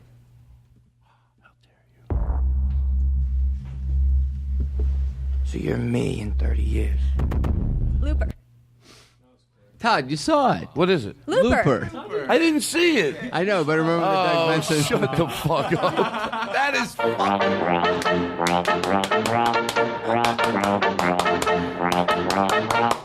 That is the funniest fucking thing. Go full circle. I know, right? If Katie was anybody- right on top of it, though. Wow. I just saw it. Okay. That's like, Pat, picture if you went to the Doug Benson show, then you went to my show, and then you're here. Yeah. You see this whole thing come full circle. Okay, next. Jesus. You know the accident up there? Yeah. Someone got hurt. They did? A lady. She broke her neck. Sixth Sense? Fucking Katie nailed it. Jesus. What's the score? I do not like Yeah, what is the score? You're winning. I'm Can I tell you the only reason there's only 1-1-3. there's only one reason I like this game. What? There's only one reason I like this game. What is it? Because I know not liking it is still funny. You don't have two. Do you? Yeah. You get what I'm saying? Oh, Die Hard and... It's 2, 1, 3. We Okay. played 6 rounds, so yeah, that's right. Hey, if the winner wins, The I winner guess wins. I mean, the winner will win. If I'm the winner, I'll take everybody to dinner. Wait a second. No, you lose either way. Okay, go ahead. Go ahead. Go. Next one. Let me tell you about my client, Michael Dorsey. Super He was a Troopers. fine actor. You lip Super Troopers to me. Oh my God! You tried to trick me. Okay, That's go right. ahead. It's on the air, and you know it. Maybe a great actor. But for every role he wanted, there was a reason why he wasn't right. Sorry, you're too tall. I can be shorter. No, can't use you. Too short. Oh, I can be taller. Too moody. Next. Too old. Too stubborn. I like Too much trouble. Too tough. Too temperamental. Too pushy. Too difficult. Michael. Oscar-winning movie. We'll hire you. Tootsie. Todd Glass, everybody. Todd Glass, everybody.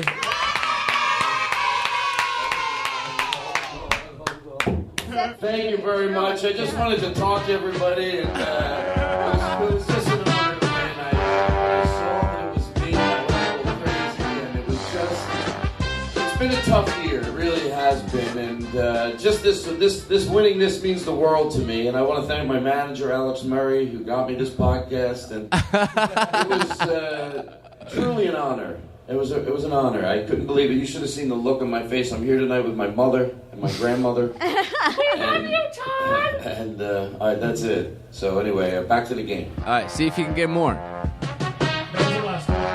That was the last one? Come on in,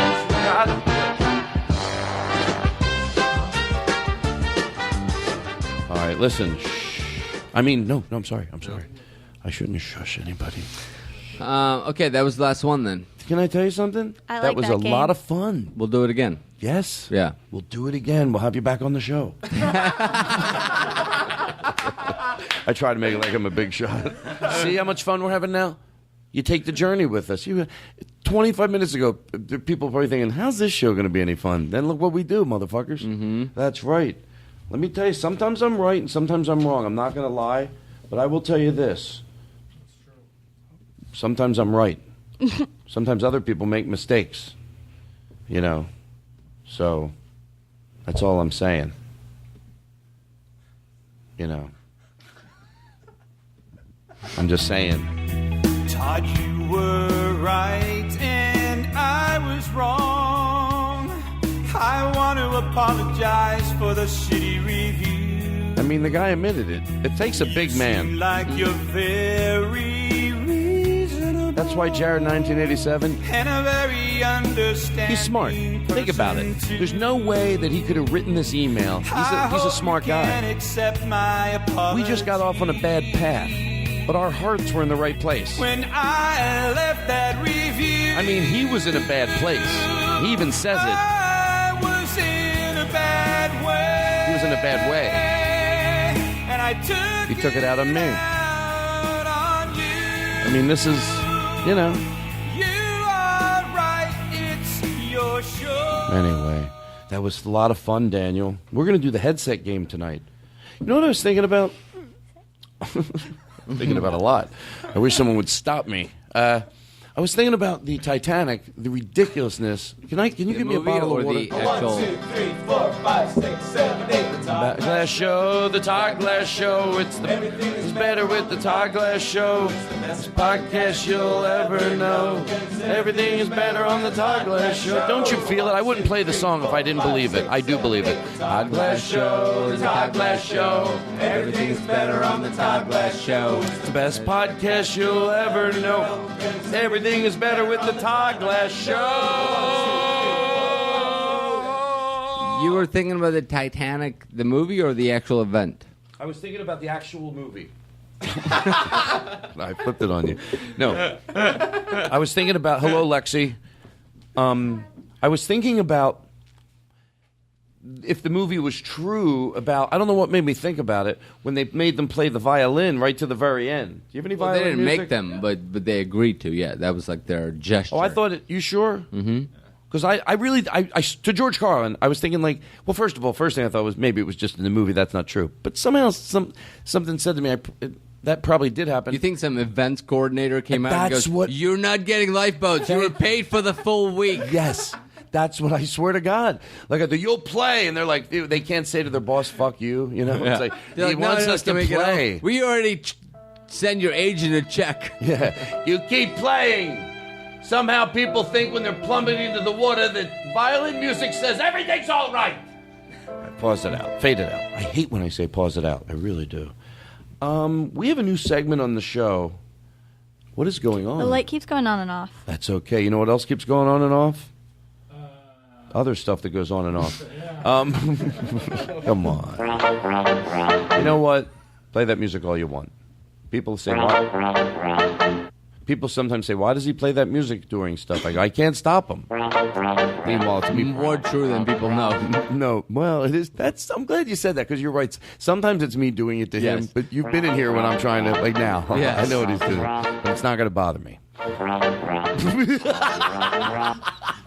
You know what will bother you?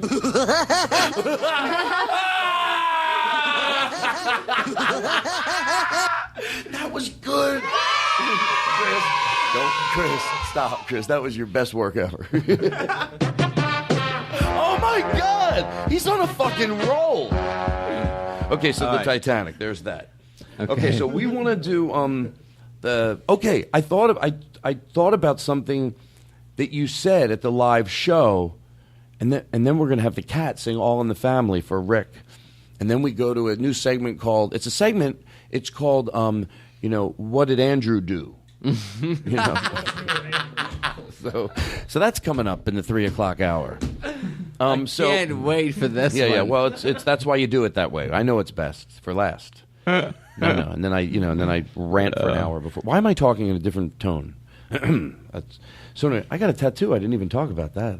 You did get a tattoo. It looks cool. I got half of an arm sleeve, and I got halfway more to go. I like it. It's Yeah. exactly what I wanted. And on a scale from 1 to 10, seriously, now I know there's other areas that hurt more. See how I always think of the listener. All I have to be is one of these morning guys. I got a tattoo. It didn't hurt at all. Rah, rah, rah. And then I realize, but then you get it in another place, and you're like, that's what they're. So I get it in different areas. It hurts more than others. But on the top of my arm, on a scale from 1 to 10, 10 being the worst, it was a 3. It was like mildly annoying. Did you take a Vicodin before Nope, you went in? I didn't. Nothing. Good for you. Good for you. Yeah. Hey, is your wife still fucking everybody? Yeah. What would you say then? What? I'm sorry. I thought you knew it. No, I only said I didn't. thought you knew it. I thought I would have never said it if I didn't think you knew it. Um, Okay, so what are we talking about? This area, I mean, it's really cool, and yes, that would probably be the least painful area. Now, I don't want to, discount No. your bravery. All right, listen. Thank you. The last thing you should do is discount my bravery. I want full price for my bravery. All right, listen. So what were we gonna just do? Wait a minute. Katie, you should Very go this happy. family, the fucked up family. Okay. Okay, you ready? What were we just talking about? I was asking him to get something ready. The parrot. Okay, here we go. All right. And then the cat. Oh, we got so much. But we got a definite path. Are you recording? Yeah. Oh, you are? Yeah. All that time? Yeah. I don't stop. Katie's so secretive over there. I never know what she's doing. I'm releasing them all as B-sides next year. Are we on the air? Hey. We on the air right now? Yes. Okay. So anyway, so the parrot. Yeah. Had that joke, which I thought it was. When you have a joke, you think someone's had to say this. It's silly, but it just seems like it would have been said before, and it probably has been. But now that I think about it, but anyway, You don't love that parrot joke. Oh that no! you have I'll in tell you your why it act, works right? now. I'll tell you how it works now. Oh, I was going to make another attempt to take No. it from you. It's been working. I'll tell you how, because I love telling that story. You know why? Tell the story about my aunt that said, she believes the bird's thirsty. So anyway, later I'd say I taught my bird how to say, "Help, he fucks me." Mhm. And I know it's silly, but help, he fucks me. Help, he fucks me. He really fucks me. And then I come into the room, and I always act like people maybe didn't hear it, and I look at the bird like, "Shut up." Mhm. You know what I mean? So I said, well, okay, I do that thing. I go, here's the weird part about that. I go, you could teach your bird to say it. Like I said, I explained, how a lot of my jokes are just what ifs. You could teach your bird to say that. Mm-hmm. So, that means my aunt would call 911 because someone's trying to. Remember I said that on the podcast. Yeah, I know. On the live I one. just said I took it from you. It didn't get a big It's laugh. been getting a big laugh. It's like, it's good. Hello, 911. My aunt, can you picture my aunt? Hello, 911. Yes, there's a bird, and I don't know if I should call bird services or not, but it's being fucked by the owner. Bird service. Ma'am, this is 911. How can we help you? There's a bird that was been... What if she's calling bird services? Yeah, that's what I meant. Call me up. I'll do bird services. Hello, is this bird services? Yeah, this is bird services. How can we help you? Oh, my God. I have a bird. I'm staying with friends of mine. Okay, great. What kind of a bird is it? I don't know what type of bird it is. Okay. You can hear it in the background. Thank you, Chris. But I'm not joking around. Yeah? This bird is being fucked by the owner. Okay, ma'am, I really can't help you until I know what kind of bird it is. It's a cockatoo. Okay, let me transfer you into a cockatoo department. Hello, child. Hello, bird services. Hello, cockatoo department. Yes, I have a cockatoo here, and it's being fucked by the owner. Oh, Ask me no. why. How do you know? How do you know?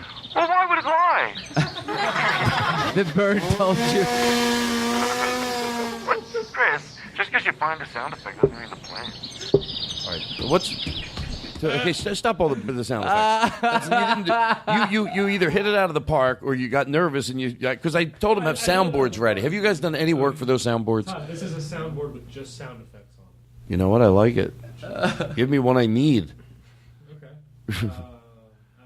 That's all you're doing. I like that. You're fine. I like what you did tonight. It doesn't even go. Luckily, it works because it's so bad that it's funny. I mean, at least for me, I think it is. You know how most morning shows they have guys that drop in apropos jingles. Chris is like, well, I was near it with the mouse. I figured I'd play you some. I know you guys were doing a bit about someone buying furniture at a store. I thought it was funny to play heavy wind blowing. Maybe it could be like a furniture store in the windy area, a windy furniture store.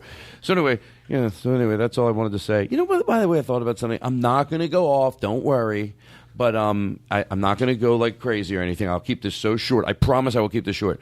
But like, I understand people that don't declaw cats. Mm-hmm. Even though first I went to say, like, I know my mom is smart and loves animals, and we declawed our cats. So when I first heard that, I don't even care if you play this. So I'm going to finish this thought. Okay. So, but just because my parents did it doesn't mean it's right. Like, it is a sort of a weird act, like to go, well, I want a cat, but I don't want to scratch. Oh, then you don't get a cat. I don't want the cat experience. Yeah, so I take the claw out of the cat. Like and the same thing with cutting wings of the bird. Like, my parents have a bird, and they're good to it, and they love it. And it's out of the cage 75% of the time, but yet you're cutting a bird's wing. It's like Brian Regan said. I was given the gift of flight. Mm-hmm. Now you're going to just go, no, but I want you cut. Yeah. That's crazy. Yeah. I think, and look, I know you're a pet owner, and I'm kind of a pet owner. You know, there's a dog. All right, come on, turn the music off. You're being childish. There is a dog. Hey, Todd, while you're at it, why don't you just bring up the dirty blankets in the house again? where I live, there's a dog, and we share it. But here's the only difference is if I open the doors, all of them, the dog won't run away. The dog will stay. It'll come out. It'll snoop around. What is your point? My point is if you open all the windows and you give your pet an option to leave, right, and it leaves, that's what it wanted to do. Right. Now, in all fairness, please, you can't let a bird out because at that point it would die. So at that point, but everybody makes their own choices. It means you shouldn't have them. No. Bird. Who? Like? Why would you want a? Well, they bird? are. Hey, by the way, I don't think that's the question. I don't think because I would want to have a bird. Why? But I wouldn't because now the way I'm looking at it, because they can be fun. Like, I get it, people that have parrots, and they're very affectionate. They definitely know their owners, especially when they're hand raised from little babies. But by the way, that doesn't make it right just because I can understand why someone would want to do it. So I'm not sitting here going, who would want a parrot? I get it. It could be a really cool animal to have. At least with a dog, like I could cuddle with my dog. I can walk her. We can wrestle. It's not- it's a companionship. By the way- with a parrot, it's a thing in the cage that I walk by twice a day. I'm like, hey. Some people don't keep it in a cage. I guess I'm trying to defend the good parrot people out there. Oh. You know, we yeah, have, sure, the Good Parrot Society. well, you know, We got there's a lot someone of listeners. that's listening to the show that has a parrot. And I don't want them to think like, you know. Okay. All right. So let's move on. Okay, so first, there we go. Okay, let's go over to a newest segment. It's called Asked Eric Something. What's new with And Andrew? now, a new segment on the show starring Eric Olson. It's What's New with Andrew /sensitive. Right. Okay, so please come to the mic. Eric. Oh, wow. Okay, by the way, I hate to ask you what's new with him and then make drudge up an old story, but if you'd be so gracious, while you're our guest, could you do another version of you telling Andrew that cows graze? Like, I love the way you say it. Like, he goes, I graze, because if you graze, how could you gain weight? And then what do you say? Yeah, well, cows graze, Andrew. Big, fat fucking cows. Big 1,500 fat fucking cows graze. So how big are these cows? I want you to go. Oh, fucking 1,600 pound big, And they fat, graze. giant And mother. they graze all day. That's all they do is That's graze. what they don't have a huge breakfast. I ate too much of breakfast. I'm gonna have a light lunch. No, they graze. They fucking graze. All right. Is there anything else? What's new? Do you want to do your song? No, what's new with Andrew? Oh, what's new with Andrew? I'm sorry. Thank you. I finally got him to stop jump roping in the house. What is that like? Well, I couldn't understand. Wait, hold on. why- I have a question. Like, this is an exercise he would do. How many jump ropes are we talking? Like, how long would this go on for? Enough to make me say, "Hey, could you stop fucking jump roping in the house?" Sure he plays that music. Will he jump ropes? He does.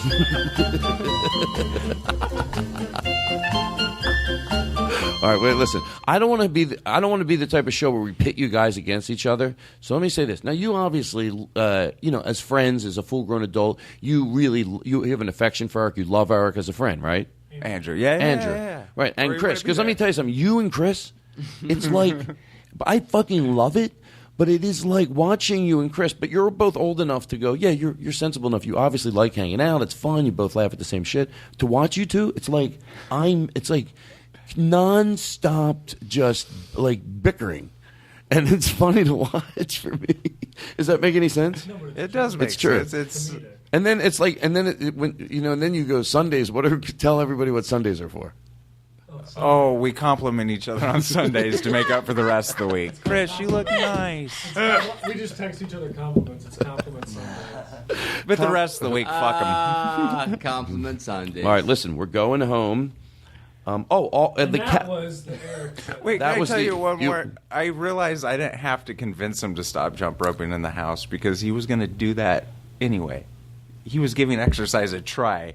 It's not like he wakes up and goes to the gym every day. Why did I even fight Well, him? he's trying. At least I'm. Now, a new segment on the Exercise show. that try. Do you want to do the thing with the headsets? Yeah. Did you have your song ready? Yeah. Where is it? Where's your radio? Where's your music? I've got it. Don't tell me what Okay. it is. Okay. Don't tell anybody what it is.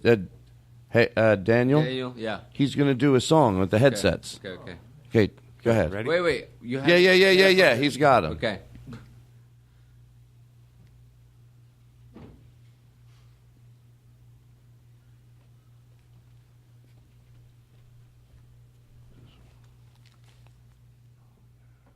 Only he can hear the music. What is Right. he listening to? It's the longest lead-in I've ever heard. Is there music coming? Are you, oh.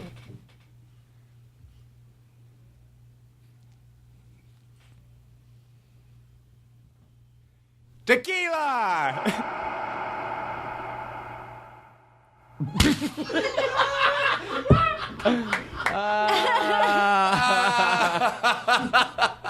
I knew what he was going to do, and it still made me laugh. He told me like a week ago. I hope people got that. Well, that would be the worst song to pick for this game.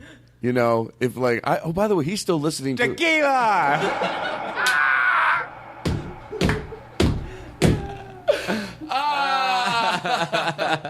Okay, there we go. All right. We're going right there. We're going in for the descent. I like to get people. How long has it been so far, Katie? Tequila! How long?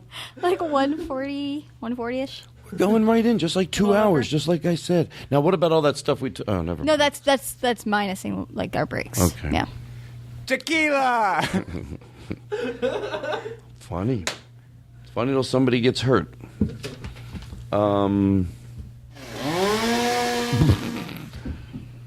Some people listen Tequila! to this. Some people... Good morning, everybody. It's Todd Glass in the morning. You're listening to the new Todd Glass Morning Show. Good morning, I hope you're feeling fine. The sun is just above the hill, another day for us to fill with all the things we love to do. Oh, can't you hear? It's calling you. Doodle-doo, doodle-doo, doodle-doo. Good morning, good morning. Tequila! Good morning, I hope you're feeling fine. Come on and get up, get out of bed. You gotta get up, you're sleepy head. The day is gone just for you and all your dreams are coming true. Doodle-doo, doodle-doo, doodle-doo. Good morning, good Wait, does Eric know we're on to the next bit? No, I don't Is he still listening to the song? Good morning, good morning, good morning. Tequila! How many... I don't think the song says it that many times. Yes, it does. That's the only lyric in the song. The Todd Glass Show, ladies and gentlemen, sweeping the nation. It's embarrassing for these other podcasts. They're getting embarrassed. I see when I see some of the other podcast people out, they get nervous around me. They're like, there's a new podcast in town. There's a new podcast kid in town. Is he serious? I don't know when Todd says that. Do you think he's serious? How serious is he when he says that? There could be someone out there saying that like that. When Todd says that, is he serious, you think? Todd, let me ask you a question. Oh, is this going to be serious and deep? Are you playing anywhere on New Year's? Yes. You are? I'm with Louis C.K. You are? Where are you guys playing? In Baltimore. Somewhere in Baltimore. Oh. Relax, Baltimore. That's right. I'm coming your way, motherfuckers. I'll be in Milwaukee on New Year's Eve at the Comedy Cafe. Oh, yeah. Well, people go out and see Daniel. Yeah, so if you are out there, because I just asked for a ridiculous amount of money, so I could really sell some tickets. You know what else you could do? You could sell some merch. No, I like your stuff. Okay, so we are the parrot thing. Oh, by the way, Glad Miller, someone said that we should do it as a cat. Who said that? You know, I'm glad you asked. Hold on, shut up. You're not even making any sense.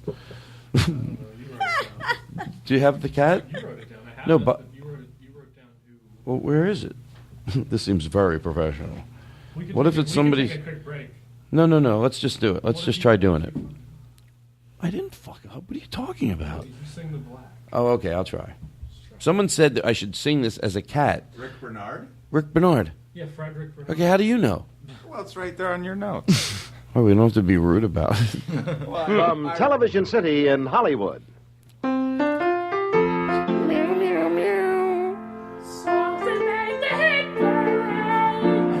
Meow, meow, meow, meow, meow, meow, meow. Those were the days. Meow, meow, meow, meow, meow, meow, meow. That's the part I'm supposed to sing, and then you sing. Well, that was enough. Do you think it was enough? I think we got the gist of it. I think we get where that bit was going. I still like that we did it. Yeah. Some listener. Do you know? He's going to be disappointed. I think you're going to be disappointed. What is that? Well, Chad Denick, funny comedian, friend of the show, wrote a funny tweet that we wanted to mention. He said, "I just realized voting for same-sex marriage is voting to legalize civil rights." Holy shit, dude! That's a clean thought. Mm-hmm. Enough with your gay agenda. Hi, I've got a gay agenda. All right, listen. I told Jeff Tate the other day. He goes. I said, I have to leave at 4:30. He goes, that's when a Chinese man goes to the dentist. I said, that's 2:30. Mm-hmm. He goes, yeah, but he lives in Minneapolis, so there's a 2-hour time difference. So it's 4:30 to him. Is that true? You said that? Yes. How funny is that? That's why I hang out with these people. Well, everybody. Come on, stop. We have serious business to get to. K Earth 101 wants you to get the best seats in the house for Fantasy Fest, the concert that never was. They are available right now. For $29.50, join us. You'll see tribute bands of the Beatles, the Stones, Jim Morrison and the Doors, Neil Diamond, and Michael Jackson. This guy's got a voice to die for. In the amphitheater. It's going to be This guy has what a voice. He could fuck this voice. KRF101.com. We got a little sample of what it's going to be like. And don't forget, get your tickets today. That's right, everybody. Fade it out. I love those jingles they play. Play more. From the entertainment capital of the world, it's a Fantasy Fest warm-up weekend. Double plays of music from the artists whose music will be celebrated at the concert that never was. Then why have it? HKRTHHD Los Angeles. 2 o'clock, and I am Skywalker on a Fantasy Fest warm-up weekend with music that's going to be played. Hey, everybody, it's Todd Glass. That's right. Diamond All right, pause it out. Fade it out. Fade it out. God damn it. All right, what are we going to close with? I think we. You want me to do 10 minutes? No, Hi, everybody. Each week we meet you guys here, and we have a special night. Tonight was no different. We took a journey, talked about some social issues. We yucked it up. Steve Fine Arts came by. And my wacky friend Lexi came by for 20 minutes as normal. Yeah, where did Lexi go? Who cares? She just left. She's fucking out of her mind. She stops in, takes 3 pictures, and leaves. But we had a good time. You know what? Oh, where's that song? I'm all over the place. A song that I could sing. I think I could do this song. Al Oliver. He always sends fun songs. We're good. Let me hear that. Give me some echo, baby. I'm going to start acting more cool. Give me some echo, motherfucker. I'm talking to you. And that's right. I was in the right place, but it was the wrong time. I was in the right church, but I was in the wrong God. I had the right echo, but it wasn't a wrong song. I've been in the right place. Can you tell the difference? In the wrong time. Seriously. No. I did the right thing. Okay, is there a difference? Start it over again. Start it over. Start it over. See if you can tell the difference. I'm not joking. Here we go. And when he comes in, I bet you can't hear the difference. Obviously you can. That's the joke. And that's right. Oh. Nah. Come on already. Oh, I was in the right place. I was in the wrong town. I was in the right church. Right place, but it must have been the wrong time. I did the right thing, but it must have been Todd, that sounds really good. Thank you. on the right trail, but it must have been the wrong. Is this wrong to do to people? Can you turn it off? Maybe I should play with some voice things over here. Hello? Hello? Hello, it's Jay Leno. Jay, Mr. Leno, are you still in our vent? It doesn't sound like he's in the vent anymore. It sounds like he's somewhere else. Jay, where are you now? I'm not. I gotta be honest with you. I'm not in the vent anymore. Is he in the bathroom? No. It sounds like you're in the bathroom. I am. What are you doing? I love this NBC money. I just splash it in my face. This is the first toilet ever invented. All right, shut it off. All right, here's what we're gonna do. Okay, so what is he saying? Oh yeah, let's take a quick break, and then we're gonna come back and do this last thing, and we're done. Let's change things around a little for no reason. What's the matter? See, my show's fun.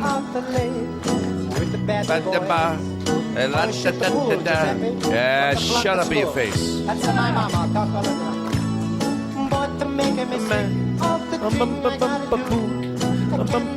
All right, fade it out. Fade it out. Fade it out? Yeah, I said that right. Okay, well, I'm going to tell you the truth right now, everybody. I'm going to be honest with you.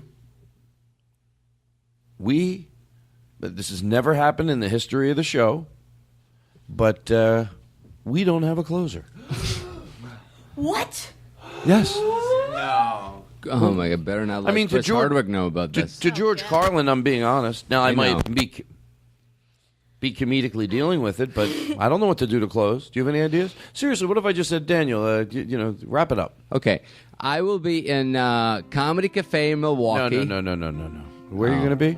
Comedy Cafe in Milwaukee for New Year's and the weekend right after Christmas. So if you listen to the podcast and you think I'm funny at parties and places, come out. What are you trying to do? Kill people with this story? I know. I'm sorry. I'm horrible at promoting myself. Well, then get better at it before you do it. I will be at... I said we don't have a closer. What did you think I wanted to do? Close it by grinding us into the boredom that people would pass out and forget we didn't have a closer? I told you we don't have a closer. I was being... I said to George Carlin, which means What do you need over here? We didn't play a song that a fan requested? What is this song that he wanted? Steve Steve. Oh, well. Someone to care. Oh my God, this is what we are. Someone to share lonely hours and the moments of despair. This is the relationship we have with our audience. To be loved. Oh, what a feeling to be loved. You know what I just realized? Someone to kiss. That's right. Someone to miss when you're away. To hear from me today. To be loved. To be loved. Oh, what a feeling. We have nothing to worry about, guys. I knew we didn't have a closer, but put some reverb in my voice, and of course I'm going to do my magic. Already things sound better. Listen. Things are going to be okay. Oh. That's right. Just when you thought I didn't have a closer, I know what I'm doing. I'll bring it home. I mean, guys, we've always been there for each other. I mean, we're going to get out of this. Thank you, Todd. Oh, by the way, hold on. Turn my echo off. Hello? Okay. We are leaving in. Do you realize you took none of my goddamn direction? I didn't realize you were giving me any. When we were off the air, and we have this all recorded because we were going to leave it, but you guys, I was saying, here's the thing. We're going to come back, and I'm going to play the song. Am I right? And I said, we're all going to be motivated. We're going to be like, we'll come up with it. We're always there for each other. I said, we go in circles. We just overly compliment each other. Like, that's right. When we're a family, we're a family that's strong. You said this? Yes. Don't we have it all recorded, Katie? Yeah, that's recording everything. And then I come in and I do all that, and you guys go, thanks, and sit there like lumps of mud. I missed all of that. I have every right to... What? I was in the restroom at the time. But, okay, so what about you, Steve Fine Arts? I got no excuse. Well, you know what? You really don't have the pressure on you. I blame mostly on Daniel and Chris. I wasn't paying attention. Have a mic. Okay, let's go. We'll go with you. It's going to suck now. No, won't, Todd. Do you really mean it? You are the best. No, stop. The director stops you. Okay, I love this game. I love closing the show like this. He comes over and he goes, hey, listen, it's all right. You sound a little bit like you're doing a parody of it. You guys I'm sorry. Oh, it's okay. You probably got caught in a line read. Yeah. You're like, can I show you what you're doing? You're Sure. going, oh, Todd, you're the best. Like, it's that's not you want good. to be like, Todd, you want it to be like you mean it. Like it would inspire you. Yeah, like I'm in the moment. It's silly. But wait, which way But are you yet taking it's this? real. I take that you just decided to take this. The guy who doesn't listen to me. No, I do. I'm like the guy trying to understand. Okay, but are you going to let it affect you in Of your course. outcome of your work? Yes. To George Carlin? Yes. Really? Yeah. Okay. So anyway, here we go again. So play the music. Guys, are you serious? You think the closer's going to be as good as you thought? Absolutely, Todd. God. You guys are like family to me. Great. You always have the best songs. Are you just saying that, Eric? No, we love your singing. It's gonna be great. Maybe we won't have an ending. Maybe we'll just think it's okay sometimes not to have an ending. But Todd, this is a glorious ending. I know what you mean and stuff, but I just feel like, know what I mean. When it's just like an ending where we're all laughing and we're just can't laugh anymore and it's a great time to end. We don't have that. Oh, Todd, this is so much better than that. This is something special. That's what I thought. Anybody can just laugh, but to have this is like we're all nervous together. It's like camping. Todd, you're bringing it home. Why don't you talk closer to the mic? I don't know. You gotta hear yourself in the goddamn headsets. I hear myself. You're swell, Todd. I don't have a mic. I don't have a mic. You know what? And you'll never get a mic. I don't have a mic. I don't have a mic. I don't have a mic. I want a mic. I want a mic. I want a mic. You know what? I'm gonna give you a mic. I don't have anything to say now.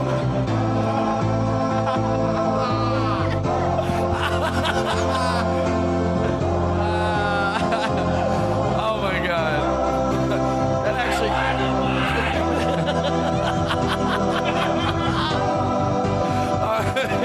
All right. That actually got me. Oh my god, that was great. Holy shit. Bye everybody.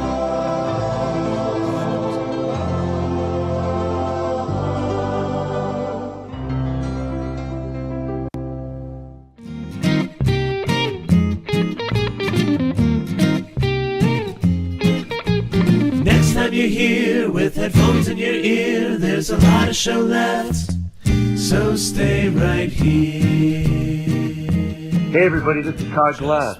Why don't you like this video and subscribe to my YouTube channel?